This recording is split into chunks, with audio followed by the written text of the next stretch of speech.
जानकी जीवन स्मरण जय जय राम पार्वती पते हर हर महादेव पुंडलीक वरदा हरि विठ्ठल श्री अनंत कोटी ब्रह्मांड नायक राजाधिराज सच्चिदानंद सद्गुरु श्री ब्रह्मचैतन्य महाराज की जय. श्री महाराजांच्या सेवेमध्ये आपण दासबोधाची उजळणी पाहताना गुणरूप समास पाहतोय. दशक 9वा समास 6वा. पंचमहाभूतांचा विस्तार, त्यामध्ये त्रिगुणाचं मिश्रण, हे सगळं मूळ माया गुणमाया याच्या आधारानं घडणं, हे समर्थ आपल्याला खोलात जाऊन सांगतायत. त्यात मध्ये मध्ये श्रोता प्रश्न पण विचारतोय की भूते तर निर्जीव भासतात, म्हणजे त्यांच्या ठिकाणी जाणीव आहे असं प्रत्ययाला तर येत नाही, मग हे घडतं कसं काय? अशा सगळ्या गोष्टींची उत्तरं देत देत समर्थ पुढे चालले आहेत. हे सगळं ऐकायला कधी कधी क्लिष्ट वाटू शकतं, गुंतागुंतीचं वाटू शकतं. नेमकेपणानं समर्थांना काय सांगायचं आहे, श्रोत्याचा प्रश्न काय आहे, हे कळेनासं होऊ शकतं, कारण आपल्याला या शब्दांची सवय असत नाही. साधं आत्ताच्या व्यावहारिक भाषेत बोलायचं झाल्यास आपल्याला सगळं काही दिसून येतं की नाही. हातात पाणी आहे लक्षात येतं, हातात दगड आहे लक्षात येतं, आपल्याला कळतं की आपण जिवंत आहे. हे सगळं कशाच्या आधारानं घडतं? कुठला विस्तार आहे जो इथे आपल्या प्रत्ययाला येतोय, असं शिष्य विचारतोय. त्याच्या उत्तरादाखल समर्थ सूक्ष्मात जाऊन सांगतायत की हे वरवरचं तुला दिसत आहे, अंतरामध्ये केवळ पंचमहाभूते आणि त्रिगुण यांचाच पसारा आहे. वरवर जे दिसेल ते खरं मानण्यात अर्थ नाही. अनेक वेळा अनेक ठिकाणी असं आलेलं आहे सांगण्यात की पंचमहाभूतांचा जो काही पसारा आहे तो मिथ्या आहे. पण मिथ्यत्व प्रचितीला येत नाही ना, ही अडचण आहे. आपल्याला सगळं काही कळतं, म्हणून समर्थ जाणीवेचं मूळ सांगतायत की कशी जाणीव आहे, ती कशी हालचाल करते, आणि त्या जाणीवेचं जर मूळ पाहिलं तर तिथं कशी कुठलीच हालचाल नाही. आपण पाहणारे आहोत म्हणून आपल्याला दिसतं, पाहणारा जेव्हा विलीन होऊन जातो तेव्हा दिसणं हे घडतच नाही, असं यातलं सूक्ष्म तत्वज्ञान आहे. भूते विकारवंत चत्वार, आकाश पाहता निर्विकार, आकाशभूत हा विचार उपाधी करिता. आता पहा, पुन्हा पंचमहाभूतातल्या आकाशाकडे समर्थ वळले आणि म्हणाले की आकाशभूत हा विचार उपाधी करिता. म्हणजेच 5 महाभूतांपैकी 4 पृथ्वी आप तेज वायू यांना विकार आहेत, त्यांच्यामध्ये बदल घडतात. पण आकाशामध्ये विकार नाही, आकाश निर्विकार आहे. आकाशाला उगाचच उपाधी आहे, मर्यादा आहे, म्हणून त्याला भूतामध्ये ठेवलेला आहे. आता आकाशाला उपाधी आहे, मर्यादा आहे, याचा अर्थ काय? याचा अर्थ आपल्या देहबुद्धीमध्येच लपलेला आहे. अगदी सोप्या भाषेत सांगायचं झाल्यास आपली जितकी क्षमता तितकं आकाश आपल्याला दिसतं, त्या पलीकडचा आकाश दिसत नाही, म्हणजे आपल्या सापेक्ष त्याला मर्यादा आलीच ना. समर्थ पहा पुढं काय म्हणतात. पिंडी व्यापक म्हणून जीव, ब्रह्मांडी व्यापक म्हणून शिव, तैसाच हाही अभिप्राव आकाशाचा. समर्थ काय म्हणतायत हे कळण्यासाठी आपण एक कल्पना करू बरं का. आपल्या गच्चीवरती उभं राहून आपण आकाश पाहतोय. अर्थातच आपल्या डोळ्यांच्या मर्यादेत आहे तेवढं, पण दुर्बीण घेतली तर मर्यादा जरा वाढली. स्थान बदललं, पर्वताच्या टोकावरती गेलो तर जरा मर्यादा आणखी वाढली. आणखी समजा जर ब्रह्मांडात गेलो, म्हणजेच यानात बसून पृथ्वीपासून दूर गेलो, तर पुन्हा याहूनही मर्यादा वाढली. म्हणजे जसे आपण बदलतो तसा आकाशाचं स्वरूप बदलतं. तसाच पिंडाचा आणि जीवाचा संबंध आहे. पिंडी व्यापक म्हणून जीव, याचा अर्थ असा की जाणीव जोपर्यंत पिंडाला व्यापून आहे, पिंड म्हणजे आपलं शरीर, आपला देह, तोपर्यंत त्या जाणीवेला जीव म्हणतात. ही जाणीव जेव्हा देहाची मर्यादा ओलांडते, म्हणजेच देहाचा जेव्हा लय होतो, तेव्हा त्याच जाणीवेला शिव म्हणतात, म्हणजेच देहबुद्धीचा लय. किती छान समर्थांनी सांगितलं पहा. म्हणजे जीव तिथं मूलतः आहे का? नाहीच आहे, तिथं शिवच आहे. आणि हा शिवसुद्धा जीवाच्या सापेक्ष आहे. दोघेही लय पावल्यानंतर केवळ शुद्ध परब्रह्मस्थिती आहे.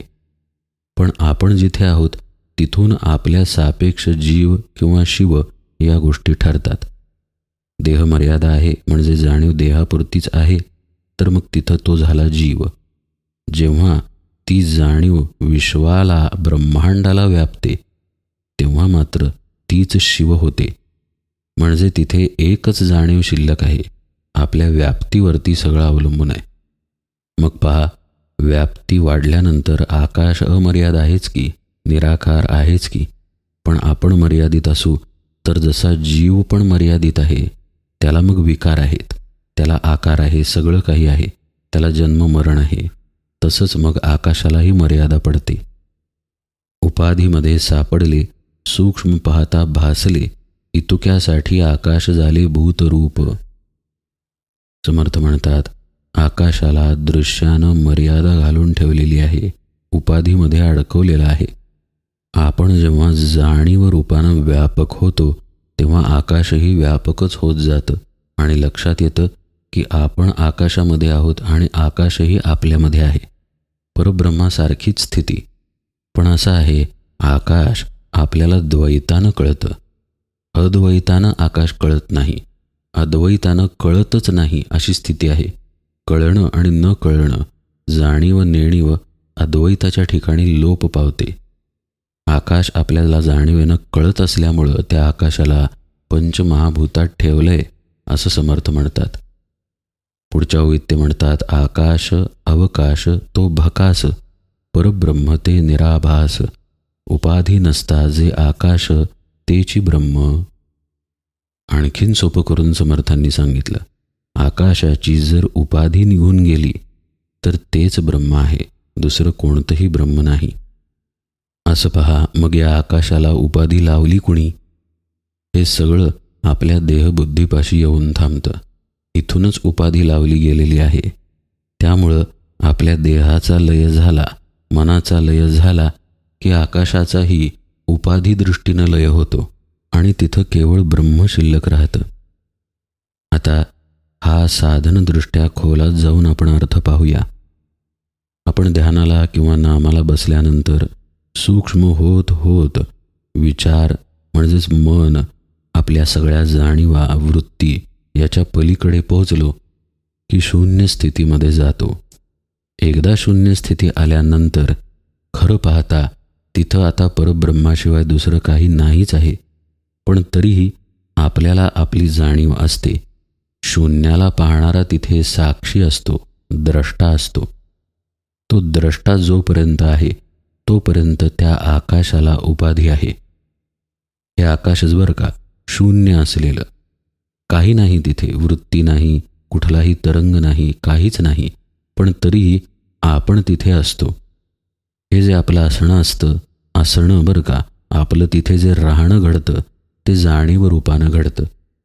हे साधनेत शिकावंच लागतं, तसं राहावं पण लागतं. आता या जाणीवेला हालचाल करायला काहीच शिल्लक राहत नाही. कारण पुढे काही वाट असेल तर आपण जाणार, पुढे काही पाहायला असेल तर आपण पाहणार. इथे जाणीवेला समोर शून्य दिसतं आणि शून्याच्या पुढे जाणीव, अशी ती निस्तरंग स्थिती असते. ही शून्यावस्था परमार्थामध्ये अत्यंत महत्त्वाची आहे. पण या अवस्थेला त्या द्रष्टेपणामुळं उपाधी आहे. ही उपाधी जेव्हा निघून जाते, म्हणजेच तो द्रष्टा जेव्हा लय पावतो तेव्हा तेच आकाश ब्रह्मस्वरूप होऊन जातं. म्हणजेच तीच शून्यावस्था अतिव्यापक होऊन जाते, ज्याला महाशून्य दशा असं म्हटलं जातं. असं पहा, नदीचा प्रवाह सुरू आहे, वाहते आहे नदी. आता समजा एके ठिकाणी येऊन थांबली. थांबल्यानंतर काय घडणार? तिथेच नदीचा प्रवाह साठत साठत जाणार आणि तिथेच एक सागर तयार होणार. म्हणजे साठा हा महत्त्वाचा आहे. जेव्हा आकाशाला उपाधी असते, द्रष्टा तिथे असतो, शून्य दशा आहे तरी द्रष्टा आहे, तोपर्यंत त्या द्रष्टेपणाचा प्रवाह शिल्लक राहतो. आता समोर काही नाही वाहायला, आता बंधारा घातलेला आहे, तर पाणी जसं थांबावं तसा द्रष्टेपणा थांबतो. आता तो थांबणार तर घडणार काय? तो जिथून उगम पावला तिथं मुरून जातो. म्हणून संत म्हणतात, की जर उगमापाशी नदीला थांबवलं तर तिथेच सागर आहे, वेगळा सागर कुठे नाहीच.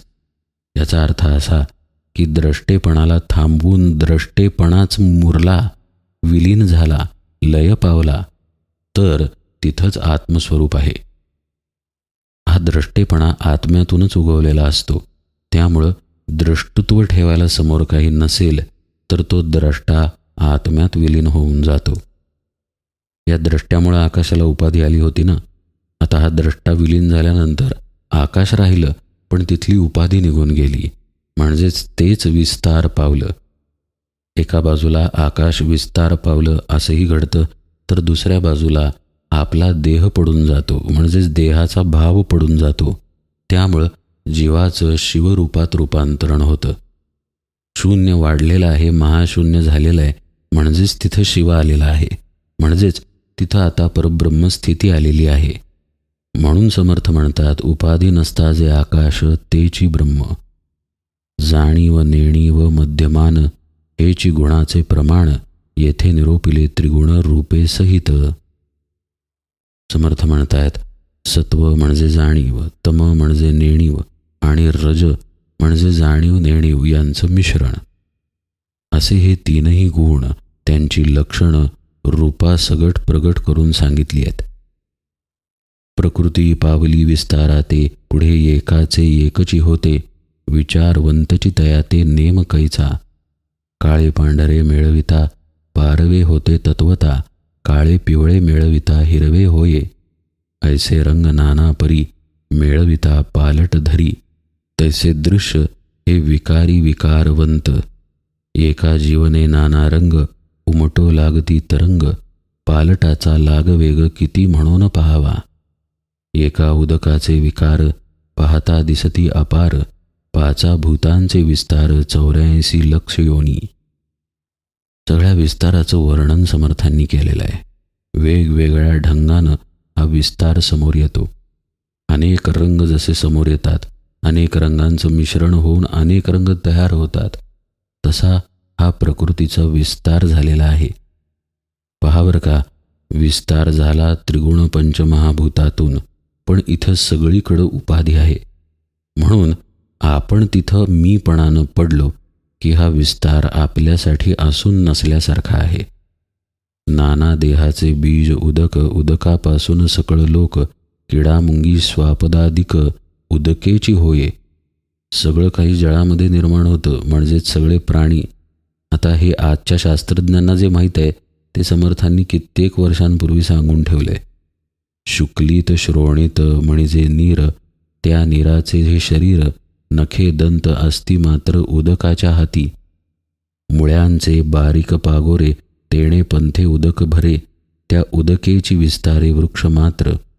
आम्रवृक्ष मोहरा आले, अवघे उदका करिता झाले, फळी पुली लगडले सावकास.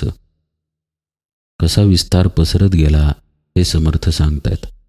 कसं पाणीचं पाणी सगळ्या जीवांमध्ये व्यापून आहे ह्याचा विस्तार सांगतायत. जसं की नखे, दात, हाडं हे सगळं काही पाण्यापासून निर्माण झालंय. रक्त, वीर्य मुळात पाणीच आहे, पाण्यातूनच आपलं शरीर बनलंय असं समर्थांनी सांगितलंय. झाडाच्या मुळांना अगदी बारीक तंतुमय शाखा असतात, त्याच्यातूनही पाणीच शोषलं जातं. हे सगळं झाडात भरतं आणि पाण्यानंच सगळ्या वृक्षाचा विस्तार होतो.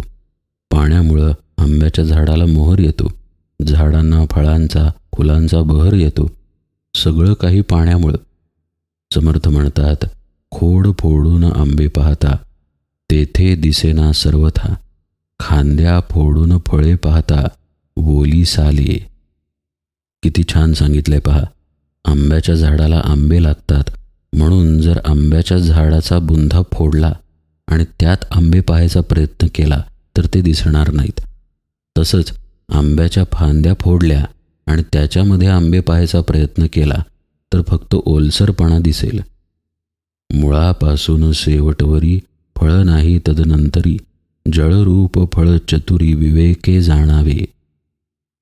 मुळापासून झाडाच्या शेंड्यापर्यंत पाहिलं तर त्यात कुठेही फळ दिसत नाही. पान फाडलं, पानात फळ दिसत नाही, खोडात नाही, फांदीत नाही, मुळांमध्येही फळ दिसत नाही, पण फळ मात्र झाडाला लागतं. आणि मुळापासून शेंड्यापर्यंत सगळं पाणीच पाणी भरून आहे, त्यामुळं फळातही पाणीच असतं. समर्थ म्हणतात, हे जो चतुर आहे त्या माणसानं नीटपणे पाहावं.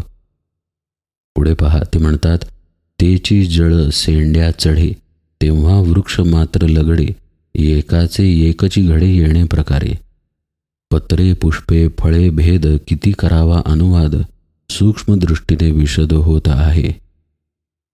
समर्थ म्हणतात, मुळांमधून पाणी झाडात जातं, अगदी शेंड्यापर्यंत पोचतं आणि सगळं झाड फळाफुलांनी बहरून जातं, लगडून जातं. समर्थ म्हणतात, एकातून एक कसं निर्माण होत जातं याचं हे उत्तम उदाहरण आहे. एकाच पाण्यातून पान पण झालं, फळ पण झालं, फुलं पण झाली, सगळं काही झालं. हा भेद का दिसतो? समर्थ म्हणतात, हे सांगणं अशक्य आहे. सूक्ष्म दृष्टीनं जर पाहिलं तरच कळेल. भूतांचे विकार सांगो किती, क्षणक्षणा पालटती, एकाचे एकची होती नाना वर्ण. पंचमहाभूतांबद्दल तर काय बोलावं, सतत बदल सुरू असतात, सतत मिश्रण सुरू असतं. वेगवेगळ्या गोष्टी घडून येतात, लयाला जातात, पुन्हा वेगळ्या गोष्टी घडतात. पंचमहाभूते तशीच राहून एकमेकात मिश्रित होत स्थूल रूपानं बदलत राहतात. समर्थ म्हणतात, हे सगळं वर्णन करणं शक्य नाही आहे, इतका याचा पसारा आहे. त्रिगुणभूतांची लटपट, पाहो जाता हे खटपट, बहुरूप बहुपालट, किती म्हणून सांगावा. 3 गुण आणि 5 महाभूतांचा हा सगळा व्याप, जेवढा सांगू तेवढा कमी आहे. अनंत प्रकारच्या वस्तू आहेत, अनंत प्रकारची रूपं आहेत, अनंत प्रकारचे बदल घडत आहेत. हा सगळा प्रकृतीचा विस्तार मनुष्याच्या बुद्धीच्या पलीकडचा आहे. अतिशय सूक्ष्म दृष्टी पाहिजे तर त्यातलं तत्व कळेल, कारण तत्व समत्वानं दाटलेलं आहे. पहा, टेबल दिसेल पण पंचमहाभूते त्यात आहेत. झाड दिसेल पण त्याच झाडाचं लाकूड खुर्चीमध्ये रूपांतरित झालेलंही दिसेल. पंचमहाभूते मात्र तशीच आहेत. अशा प्रकारे मिश्रणानं वेगवेगळी रूपं निर्माण होतात, ज्यांना अंत नाही. पण पंचमहाभूतेही शाश्वत नाहीत. शाश्वत केवळ एक परब्रह्मच आहे.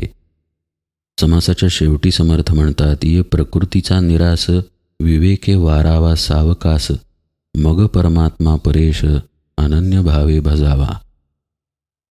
हा सगळा मूळ मायेचा, मग गुणमायेचा, मग अर्थातच त्रिगुण पंचमहाभूतांचा विस्तार निरसन करावा. हा निरसन करावा म्हणजे विश्व संपवावं नव्हे. हा पसारा ज्याच्या प्रत्ययाला येतो त्याचा निराश करावा आणि तो सद्गुरुपदिष्ट साधनेनं विवेकाचा हात धरून हळूहळूच होतो. विवेके वारावा सावकास असे समर्थ शब्द वापरतात. ही हळूहळू घडणारी प्रक्रिया स्थिर होत होत आपण परमात्मस्वरूप होऊनच परमात्म्याला भजावं. वेगळेपणानं परमात्म्याचं भजन करायला जाऊ नये. एकत्वाचा भाव धरावा, कारण आपण तोच परमात्मा आहोत. आणि अशा भावानं, अनन्य भावानं त्याची भक्ती करावी, त्याचं भजन करावं, सद्गुरूंनी दिलेली साधना करावी. म्हणजे हा सगळा पसारा ज्याच्या प्रत्ययाला येतो तो देहभाव गळून पडतो. तो गळून पडला की काय झालं? जीवच व्यापक झाला, शून्य स्थितीच व्यापक झाली, किंवा तिथं केवळ परब्रह्मस्थितीच शिल्लक राहिली. अशा प्रकारे हा 9व्या दशकातील 6वा समास समाप्त झाला. पुढे आता विकल्प निरसन नावाचा समास आहे. उजळणीमध्ये आपण तो यथावकाश पाहू. आज निरूपण सेवेला इथेच विराम देतो. जानकी जीवन स्मरण, जय जय राम.